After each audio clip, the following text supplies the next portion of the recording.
Hello, traders, and welcome to the Friday wrap-up, March 11th, 2016. Trades is brought to you through FXCL Excellence in Trading. Please come visit our website at fxclearing.com for your trading solutions. Traders, I am coming to you live from Pattaya, Thailand, and it is bright and early on a Sunday morning. It is actually 7:09 on a Sunday morning, and it is 19:09 on a Saturday night on Wall Street. So all the traders are sleeping or getting ready to go out. Depends where you are in the world. And I hope you're doing good in your part of the world. It's good to be with you, and this is the Friday wrap-up where we go over, I think I got about 17 daily charts we're going to look at. And remember, traders, we are only looking at price action. We're not doing trade plans today. We do that during the market opening preview, Monday through Friday, and that is done in the Asia session, and we plan our trading day from there. All right, so for those of you who don't know me, don't understand me also, let me introduce myself to you. My name is William Gilday. Hello, traders, and welcome to the Friday wrap-up. It is March 11th, 2016. This is brought to you through FXCL Excellence in Trading. Traders, we have, 15 to 20, I think it's about 17 daily charts today. And remember, on our Friday wrap-up series, we're looking only at price action and what we can possibly expect in the week ahead. It's pretty interesting stuff out there today, and one is the Aussie dollar, which I've spoken about on Thursday and Friday, and I think we do have a change of trend, and we'll take a look at that on a daily chart in this presentation. Traders, remember, you can watch every day the market opening preview, which is done every single day before the London Open, when we review 6 currency pairs with trade plans, and we put everything together for you. And hopefully your trade plan matches my trade plan, and it's a good trade. Don't use my trade plans, folks. This is education. This is to show you how to do a trade plan, not to copy my trade plan. If your trade plan is good with my trade plan, that's great. But I wouldn't use mine as a template to trade, okay? All right, for those of you who don't know me, let me introduce myself to you. My name is William Gilday. I am your moderator. And traders, I have to tell you, it is not March 11th. I am in Thailand, as you all know. It is actually Sunday morning, and it is 19:12 hours on Wall Street, and it is 7:12 hours here in Thailand. And we're getting this video out before the weekend's over, as I am to do. So I started trading in the year of 2006. In 2008, I retired from a wonderful 27-year career as a firefighter paramedic. Traders, I got to tell you, 9 days later, got on the big bird and came to Thailand, and I am in my 8th year, and just over a month I have left, and I will be completing my 8th year, and I'll be going into my 9th year living in Thailand. Absolutely loving it. It's just a great place to trade. If you're a trader, the time zone is awesome. And sorry, you U.S. folks, I love the U.S. It's my country, but I don't miss that change of time stuff, that daylight savings time and standard time. Thailand's got one time, and that's it. we don't switch around, so it's pretty cool. Traders, how do I trade? Well, I'm a pullback trader, to be honest with you. I'm a technician. I love reading candlestick charts and price action, price structure, price failure. I do keep 3 EMAs on my live charts, which is a 200, which you see on this chart. And I also have a 55 and a 10. And when I'm trading Forex, I use harmonics. And when I'm trading options, I use Ikimuku. So depending on what I'm trading, it depends on what I use. And I'm real big with support, resistance, and levels. Yeah, really very, very big in my mind as I trade different stuff. So then you say, well, what about fundamentals? What are you doing about fundamentals? Well, I do pay for a news feed, which I think is very important. There are free news feeds out there, folks. You don't have to pay for it. But I've been with this company since like 2007, 2008, and it's kind of hard to leave them. It's like part of my background noise in my office, or if I'm in my condo, it's, I've always got them on. I always know what's going on around the world, and I try to keep a beat, and try to stay a little bit ahead of reference to speakers and data that's coming out. I want to protect my positions, and it's real important that you have some kind of economic calendar that's like refreshed like every minute or 30 seconds, or a live one where you have a person who speaks, um, and that's just so important. All right, that's enough about me. Let's get over to the risk disclaimer. Keep the lawyers happy. Forex trading has a large potential risk, but also a large potential of rewards, but also a large potential risk. You must be aware of the risks and be willing to accept them in order to invest in the Forex markets. Traders, most importantly, please do not trade with money you cannot afford to lose. If you're trading your rent money or your car payment money, please go to a demo account. And of course, you can find that on our site at fxclearing.com. We can help you out with that. Traders, always remember that past performance of any trading system or methodology is not necessarily indicative of future results. All right, let's talk a little bit about commentary. I thought it was a good week last week. A lot going on. We had the ECB, we had the Fed. I really do not know exactly what happened with the Fed meeting, to be honest with you. I assume it wasn't good because me being living in Thailand, I'm always looking at the exchange rate from the American dollar to the Thai baht. And we're down from 35.50, and when I came in last night, it was at 34.88. So that's a pretty big drop in one day. You see fluctuations, but not that big. That was a pretty big fluctuation. So I don't know exactly what happened and what Miss Fed Chairwoman Janet Yellen said, and I will have to catch up on that. But I have friends. Actually, the person who invited me to Thailand is in town, so I was out all day yesterday, and I'll be out all day today. That's why I'm up bright and early getting this presentation done for you all. All right, so I think we had a good week yesterday. We had a lot of price action, and I listened to a lot of different rooms and a lot of different people, and I learned if I learn one thing, it's great, right? That's why I listen to them all. So, I heard a guy that I enjoy listening to, and he said, listen, I will take all this price action, volatility in the markets, and deal with it, and work with it, and trade it, than when markets just go sideways, and once in a while does a sprint for 70 pips and then go sideways, right? He said it's just boring. I'd rather just shut off my computer. And I have to sort of agree with him. I like when there's action in the markets. It's where you can trade that stuff, and all the stuff that we've learned as a trader comes to path. All right, let's hit the charts. Let's do it. We don't want to run too late today. All right, this is a dollar Swiss. Pretty interesting. This really has gone all over the place in the last 3 months. People really big on buying the dollar Swiss, and now everybody wants to sell the dollar Swiss. Well, if you look at this chart and all those red candles, and then you look at where current price is, all this did was this fibbed. That looks like the 50% Fibonacci zone to me, where those little dotted red lines are. That's a mean line, by the way. The top yellow line is resistance line. The bottom line is a support line, and it's an EA that's on my charts. And then I have a mean line. So, so what's going to happen with this pair? Well, it looks sideways, and remember, these are daily candles, and it's been sideways for a long time. So you realize when you go to lower time frames, if you look at that big red candle that has a big wick on it, the second candle in, that's a lot of pips there, folks. That's a lot of pips if you go down to a 30-minute chart or a 15-minute chart. Now, I trade a 30-minute chart, and I do my analysis on a daily, 4 hour, and 1 hour. And I use the 1 hour a lot. I love the 1 hour chart. I think it's a great chart to do analysis on, and I just enter and exit my trades on a 30-minute chart. What is it? Why do I do that? Why do I do that? Well, I do that because it breaks down my drawdown, right? I have less risk on a 30-minute chart than I do on an hourly chart, right? All right, let's go to the next one. What do we got? Pound dollar. What is going on with this baby?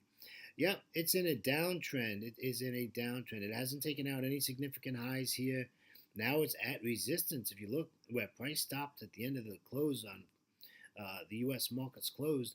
Yeah, exactly. It is frozen in its tracks right on resistance. So I expect on Monday we're going to see this continue to the downside. The only issue is, and when I don't have one on this chart, is the dollar has dropped. The dollar's, I think it's in like 97, if not below.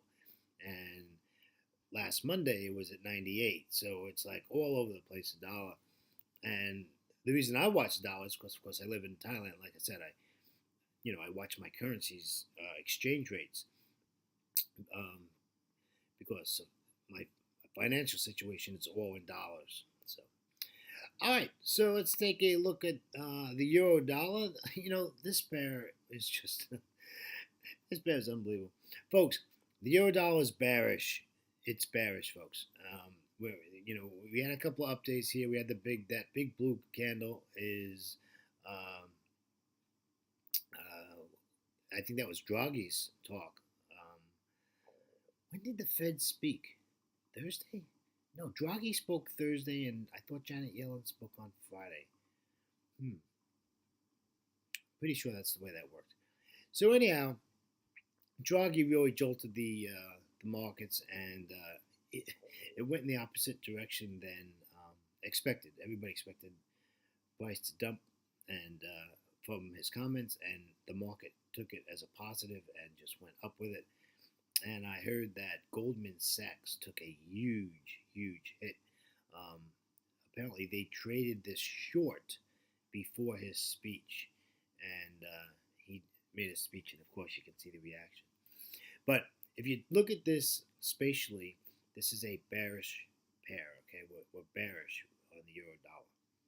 It could change. Trust me, it could change, but that's what it looks like. Okay, this is a good chart. This is a dollar yen. A lot of people have been trading it lately.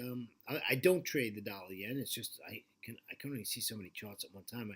I have 8 charts on my screen that I watch on a daily basis and monitor. And if I hear something, or somebody says something, or somebody sends me a message, out of all the ways that people can send you messages, I will change my chart and look at a different chart. And if it's tradable, I'll trade it. However, this is bearish. This is absolutely bearish, and that shows dollar weakness. And it's just it is what it is. But we at the moment we have dollar weakness and yen strength, and the BOJ does not want this yen strength. By the way, they're going to do something, folks. They are going to do something. I don't know what they're going to do, but one day we're going to come out and this yen's going to move 200 pips in the opposite direction. It's just going to happen. That is the way it is. So if you go into next week, where are you going to trade this? Well, I mean, this is a daily chart, and these are big candles, but we're at support, right? And we don't sell at support. We buy at support and sell at resistance. So I'd be looking for the breakout to the upside, and I'd be looking to buy this, take this all the way up to that green line, which is 200 exponential moving average. I think that's probably the best deal in town, is to get this to the upside. All right, what do we got next? The dollar CAD. This is a very good pair to talk about. When you look at the dollar CAD, what's the first thing that comes to your mind? Oil. Absolutely, oil. Oil is bouncing around that $40 range, $39 range, and that is good, right? Oil people want the oil above $40 a barrel, and I think they're going to get it. And this is good for Canada. And this has nothing to do with the dollar. This is all about oil. Okay, this is all about oil. We have up days and down days. You can see the blue candles there. And that's when it's dipped down below 38 or at 38. And then it comes back up to 39.8 and 40. And, but the main issue here is that it's taken out lows. And this is a bearish pair. Okay. And like I said, it's all regulated by oil. Just read what's going on with oil, and you can trade the dollar CAD and be very successful. Here's the Aussie dollar, and I spoke in the beginning of our presentation that, I said that this pair was in a change of trend, and I do believe it was in a change. It is in a change of trend. I think it is bullish. It's taken out significant highs, but not only did it take out significant highs, it's retraced back. Okay, and that is a big move for me. I like to see a change of trend when it takes out a significant high and then retraces, and it's done that all the way down. If you look at that dotted line, it's in there where you can see that was that retrace, and then we have those 5 candles going up, and then it goes sideways for 3 days, and then Friday, boom, there's that big candle to the upside. So I think the Aussie dollar is in a change of trend. And folks, I've been bearish on the Aussie dollar for it's got to be 2 years. This is the first time I'm saying that the Aussie dollar is bullish. So I'll go into next week looking to buy the Aussie dollar. I'm not looking to sell it. Okay. And to be honest with you, you know, the market today is a scalper's or a swing traders market. Somebody wants to be in a trade 2 or 3 hours and get out, or a scalper that wants 20 pips and get out, right? This is the market because it's all over the place. And it's not only one pair, it's every pair. They're just all over the place and very unpredictable. And that's because of fundamentals. That's because of world events. And it's affecting our markets. We have a presidential election going on in the United States. That is going to affect the markets. I'm telling you, it's going to affect the markets. What these candidates say is going to hit Wall Street. And Wall Street's either going to like it or they're not going to like it. And when I talk about Wall Street, I'm not talking about the big hedge funders.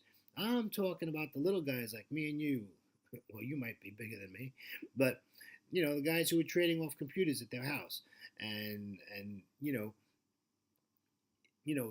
those comments that they're making affects us, and I think that's a pretty big deal. So it's going to be we unfortunately got a long time till the next presidential election, but what is it, 7 months? We got 8 months, so it's a long ways off. But it is what it is. But we'll know. I think by June, I think we'll know. Or end of April, May, we'll know, and then they have the conventions. Here's Euro Pound. The Euro Pound's been pretty interesting, but this week was pretty boring. And when I talk about this week, it's only 5 candles, right? Look, 5 candles back. It's been a pretty boring day, pretty boring week. However, this pair is bullish. The pound is very weak, and it has been for the last 2 weeks. So my bias here is to buy the Euro Pound. I'm going to buy the Euro Pound. I do not want to sell it. This is a bullish chart, folks. Just look at this nice stair-stepping price action. Look at how far the 200 exponential moving average is from price, right? And it's pointed to the upside. That is a beautiful chart right there, showing us how bullish that is. All right, here's the Euro Aussie, my favorite pair to trade. I got to be honest with you. I think it's just an awesome pair. Trades a lot of pips a day on a regular basis. It had an up day on Thursday. Everybody was, it's bullish. No, it's not bullish, folks. Take a look at this chart. This is a bearish pair. And it's a shame I can't get more on this slide, but if you go out in this slide, this little move to the upside there where it was bullish for all those days, it actually is higher. And if you look at the chart, the whole chart, you can really see that this is absolute. If you can squeeze all your candles in, right, and make it smaller, you can see that how bearish this chart is. Go look at the daily chart. It'll shock you how bearish this pair really is. Euro yen, one of my other favorites to trade. I traded it a lot, and this is a perfect chart if you're new to trading, because this was a nice sell-off, right? What happens? Price goes sideways for 2 weeks, right? And now breaks out to the upside, okay? And that is because of the talk out of the BOJ. People getting nervous now because we got Kuroda speaking, we have his assistant speaking, and Abby is starting to get concerned about the FX. So, like I said, something's going to go on and something's going to happen pretty soon. So I would expect in the next week or two, the BOJ is going to do a stimulus. I think they have a rate decision coming out. Is it next week? I'm not positive on that, but I'm pretty sure we have a rate decision on its way out. Here's a pound yen, the beast. You got to love this pair. Look at this chart, folks. Another great chart. Look at this. Nice fall down. This is a pullback probably up to the 23.6% fib. And there it goes. Drops back down again. I mean, this is what you want to see on a chart. This is like beautiful. I would fib that second swing. That there's a blue candle on the right side of the chart. Go left and fib all those red candles right down that bottom wick there, that indecision candle, and fib it and see where you're at. And if you're at a fib number, you know this thing is going to turn around and head to the downside, right? So, just use your tools, and Fibonacci is the major tool. And listen, it's not that I'm in love with Fibonacci, but everybody else is using Fibonacci and they're trading off it, right? So we just want a little piece of the river with the trend. I don't want the whole river. I just want about 25% of it, okay? So this is a beautiful chart showing you to the downside. All right, and here we have the Aussie yen. I do trade this. I haven't traded it in a while though. This chart is bearish, by the way. This has not convinced me that this is a change of trend, in my opinion, and I think it will. If the Aussie continues to do what it's doing, I think this will have a change of trend pretty shortly. This takes out this current level and breaks that 200 exponential moving average. Yeah, we have some issues there. And what do I want to see? I want to see this break out, take out the highs, give me a pullback, and then take out those highs and go past them. And that to me is a significant change of trend. But remember, this is a daily chart. So if you're looking at a 1 hour chart, you can see that change of trend really quick before that. Okay? So just keep an eye on that. New Zealand dollar is a pair that I trade all the time. It's pretty funny. I call it the pair on volume. It's not real jerky. It's not real. It just moves with the flow. No big deal. We'll just move sideways for 2 months and we'll do our thing. But we had some up days last week, and we had some pretty big down days this week on the New Zealand dollar. They had some bad data come out. And one thing about New Zealand dollar, they react to data real well. They don't play around with data. They do react to their data when it comes out. And they had bad data come out. It was a rate decision, and it was bad, and the markets did not like it, my friends. And you can see the big red candles. Okay? All right, traders, that wraps up our daily charts on the Friday wrap-up. Traders on behalf of myself, William Gilday, and of course our great friends at FXCL Excellence in Trading. I want to thank you for being with me. Well, it's my Sunday morning, but this is for Friday, March 11th, 2016. Traders, take care. Have a great weekend. Enjoy times with loved ones and friends, and we'll catch you for the market opening preview at the next Asia session, the beginning of next week. Take care, traders. Talk to you then.